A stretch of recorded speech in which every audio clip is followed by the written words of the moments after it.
Hello friends, good morning. എല്ലാവർക്കും ഇന്നത്തെ കഥയിലേക്ക് സ്വാഗതം. ഇന്നത്തെ കഥയിൽ ഗൗരിയാണെങ്കിൽ ശങ്കറിനോട് ചോദിക്കുന്നുണ്ട്, കല്യാണം കഴിഞ്ഞതിന് ശേഷമാണ് എന്നെ ധ്രുവൻ തട്ടിക്കൊണ്ട് പോയിരുന്നെങ്കിൽ ശങ്കർ എന്തു ചെയ്യുമായിരുന്നെന്നൊക്കെ. അത് മാത്രമല്ല, ഭാര്യ ഭർത്താക്കന്മാർ ഒരുമിച്ച് ജീവിക്കണമെങ്കിൽ വിശ്വാസമാണ് വേണ്ടത്, നമുക്ക് രണ്ടുപേർക്കും ഇടയിൽ അതില്ല എന്നൊക്കെ പറയുന്നു. അതിനുശേഷം ഗൗരിയാണെങ്കിൽ ഗൗരിയുടെ ഡ്രസ്സൊക്കെ പാക്ക് ചെയ്ത് ബാഗുമായിട്ട് അവിടെ നിന്ന് പോവുകയാണെന്നൊക്കെ പറഞ്ഞിട്ട് ഇറങ്ങുന്നു. ഗൗരി ഇറങ്ങുന്നത് കണ്ടിട്ട് ശങ്കർ ആണെങ്കിൽ പുറകെ താഴെ ചെല്ലുന്നു. ശങ്കർ ആണെങ്കിൽ താഴെ ചെന്നിട്ട് പറയുന്നുണ്ട്, നീ എന്റെ കൂടെ വരാനെന്ന്. ഗൗരി അപ്പോൾ ചോദിക്കുന്നുണ്ട്, ഞാൻ എന്തിനാണ് വരേണ്ടത്? നിങ്ങൾക്ക് എന്നെ വിശ്വാസമില്ലല്ലോ, പിന്നെ ഞാൻ എന്തിനു വരണമെന്നൊക്കെ പറയുന്നു. ശങ്കർ അപ്പോൾ പറയുന്നുണ്ട്, നീ ഇപ്പൊ എന്റെ കൂടെ വരാനെന്നൊക്കെ പറഞ്ഞിട്ട് കൈ പിടിച്ച് വലിച്ചുകൊണ്ട് റൂമിനകത്തേക്ക് പോകുന്നു. റൂമിൽ ചെന്നതിന് ശേഷം വാതിൽ കുറ്റിയിടുന്നു. ശങ്കരാണെങ്കിൽ ഗൗരിയോട് പറയുന്നുണ്ട്, നീ ഇത്രയും കാലം എന്നോട് എങ്ങനെയാ പെരുമാറിയതെന്നൊക്കെ നിനക്ക് ഓർമ്മയുണ്ടോ എന്ന് ചോദിക്കുന്നു. നീ ആണെങ്കിൽ ഫസ്റ്റ് നൈറ്റിൽ തന്നെ എന്നോട് പറഞ്ഞത് നീ എന്നോട് പ്രതികാരം വീട്ടാനാണ് പോകുന്നത്, ഈ ലോകത്ത് ഏറ്റവും വെറുക്കുന്നത് എന്നെയാണെന്നാണ് പറഞ്ഞതെന്നൊക്കെ പറയുന്നു. അതിനുശേഷം ശങ്കർ ആണെങ്കിൽ പേപ്പർ എടുത്തുകൊണ്ട് വരികയാണ്. ഗൗരി ഫസ്റ്റ് നൈറ്റിൽ തലയിൽ കൂടി ഇട്ട പേപ്പർ ആണെങ്കിൽ എടുത്തുകൊണ്ട് വന്നിട്ട് ശങ്കർ ആണെങ്കിൽ ഗൗരിയുടെ തലയിൽ കൂടി ഇടുന്നു.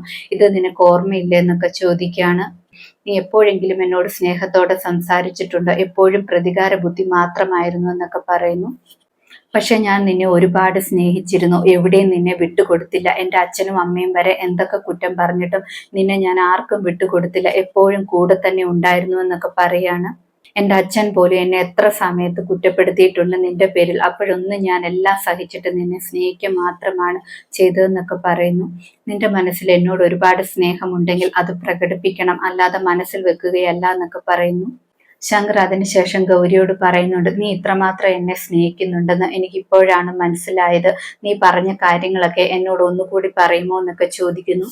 ഗൗരി അപ്പോൾ സന്തോഷത്തോടെ കുറെ എമോഷണൽ ആയിട്ട് പറയുന്നുണ്ട്, ഞാനാണെങ്കിൽ ശങ്കറിനെ ഒരുപാട് സ്നേഹിക്കുന്നുവെന്ന്. അത് കേൾക്കുമ്പോൾ ശങ്കറിന് സന്തോഷമാകുന്നു. ശങ്കർ അപ്പോൾ പറയണ, നീ ഇത് മാത്രമല്ല ഇനിയും വേറെ എന്തൊക്കെയോ പറഞ്ഞിരുന്നു, അതൊക്കെ എന്നോട് പറയാനെന്ന് പറയുന്നു.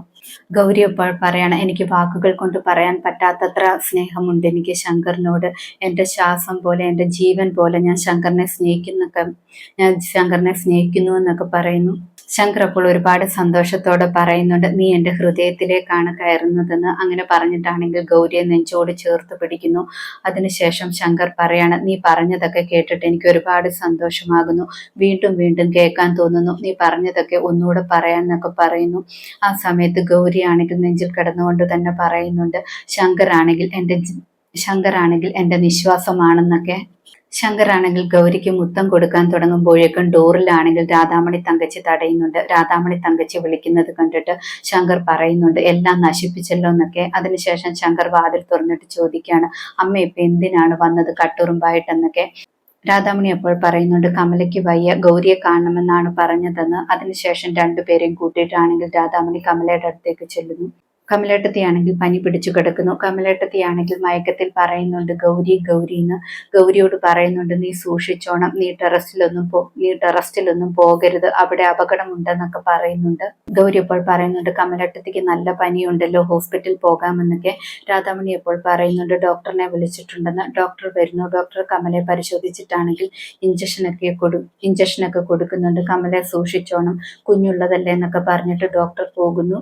ഗൗരി ഡോക്ടർ പോയതിനു ശേഷം ഇന്ന് രാത്രി കമലേട്ടത്തിയുടെ കൂടെ ഞാൻ ഇരുന്നോളാം എന്നൊക്കെ ഗൗരി പറയുന്നുണ്ട്.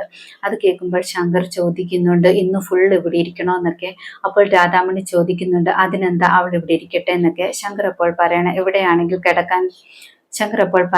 ഇരുന്നാൽ കിടക്കാൻ പറ്റില്ലല്ലോ എന്നൊക്കെ. രാധാമണി അപ്പോൾ പറയുന്നുണ്ട്, കമലയുടെ അടുത്ത് കിടക്കാമല്ലോ, ഇവിടെയല്ലേ ബെഡുള്ളതെന്നൊക്കെ ചോദിക്കുന്നു. ശങ്കർ പറയുന്നത് കേട്ടിട്ടാണെങ്കിൽ ഗൗരിക്ക് ചിരി വരുന്നുണ്ട്. രാധാമണി പോയതിനു ശേഷം ഗൗരിയാണെങ്കിൽ ശങ്കറിനെ നോക്കി ചിരിക്കുകയാണ്. പിന്നീട് കാണിക്കുന്നത് മഹാദേവനെയും രാധാമണിയും ശേഖറിനെയുമാണ്. മഹാദേവൻ ചോദിക്കുന്നുണ്ട്, കമല എന്തൊക്കെയാണ് ഈ വിളിച്ചു പറയുന്നത്, വല്ലതും പ്രശ്നമാകുമോ എന്നൊക്കെ ചോദിക്കുന്നു. ശേഖർ അപ്പോൾ പറയണം, അവള് വായൊന്നും തുറക്കത്തില്ല, അവളുടെ നാക്ക് ഞാൻ അരിയുമെന്നൊക്കെ പറയുന്നു. അത് കേൾക്കുമ്പോൾ മഹാദേവൻ പറയുന്നുണ്ട്, കമലെ നീ ഉപദ്രവിക്കാനൊന്നും പാടില്ല, എൻ്റെ പേരക്കുട്ടി ഉള്ളതാണെന്നൊക്കെ പറയുന്നു.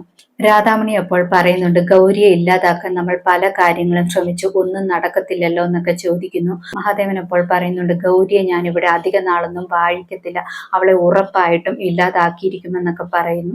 ഇതോടെ ഇന്നത്തെ കഥ അവസാനിക്കുന്നു. പുതിയൊരു കഥയുമായി വീണ്ടും കാണാം. താങ്ക്